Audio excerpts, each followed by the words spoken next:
Bonjour à tous. Muet, ça veut dire quoi? On connaît ce terme chez les animaux. Changer de peau, de poils, de plumage, de carapace, cette mue est en général cyclique. Elle revient chaque année ou à chaque changement de saison. Mais ça se dit aussi de la voix des ados, des garçons plus particulièrement au moment de la puberté. La voix devient plus forte, plus grave et plus virile. Avant d'arriver à avoir ce timbre de voix qui va faire chavirer les cœurs, la voix peut traverser une période d'instabilité qui peut parfois agacer ou gêner car on ne maîtrise pas toujours les dérapages dans les aigus proches de la voix des filles ou des jeunes enfants. Pourquoi on mue? Le changement de la voix a lieu au moment de la puberté, vers 13 ans en moyenne.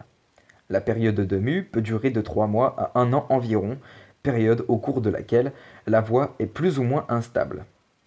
La mue est provoquée par une modification des cordes vocales sous l'influence des hormones. Avec la croissance, le larynx situé dans la gorge s'agrandit et les cordes vocales s'allongent et s'épaississent.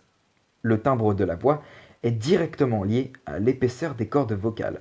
Si elles sont fines, elles vibrent rapidement et donnent une voix aiguë, alors que si elles sont épaisses, elles vibrent plus lentement et donnent une voix plus grave. La mue concerne les individus des deux sexes, mais elle est plus marquée chez les garçons que les filles, puisqu'elle est surtout influencée par la testostérone, l'hormone des mâles. L'hormone des garçons, si vous voulez dire, plutôt.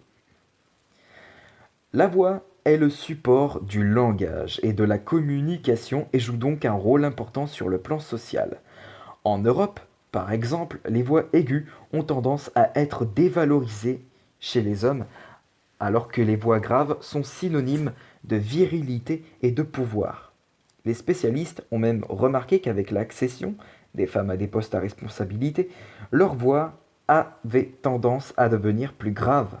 Ainsi, lorsque l'on a une voix aiguë qui n'entre pas dans ces normes, il est parfois difficile d'être prise au sérieux.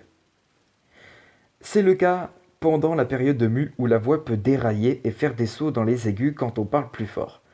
On peut être l'objet des moqueries des copains ou des copines, ou pire, être confondu avec sa mère au téléphone. Mieux vaut le prendre avec humour et savoir en plaisanter, car chez les garçons, tout le monde y passe, sauf cas particulier, et autant être fier de grandir et d'avoir bientôt une voix d'homme.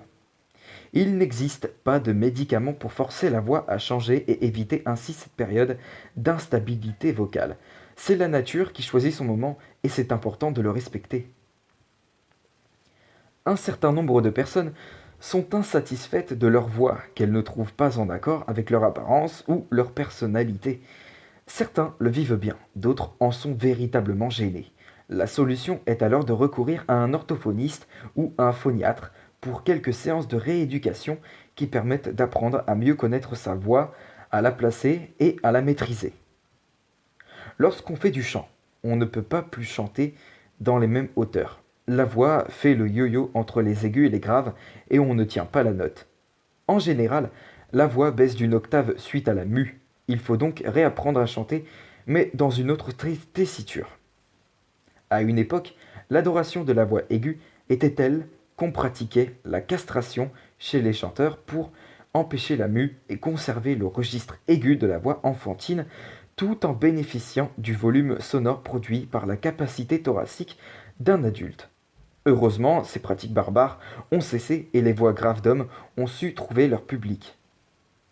Mais il arrive parfois que la mue n'a pas lieu. Dans certains cas, la mue de la voix n'a pas lieu, à cause d'un problème hormonal ou bien psychologique.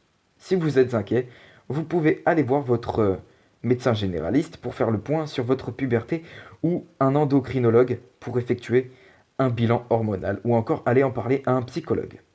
Voilà ce qui conclut cette vidéo, j'espère qu'elle vous aura plu et je vous retrouve demain pour une prochaine vidéo. À demain.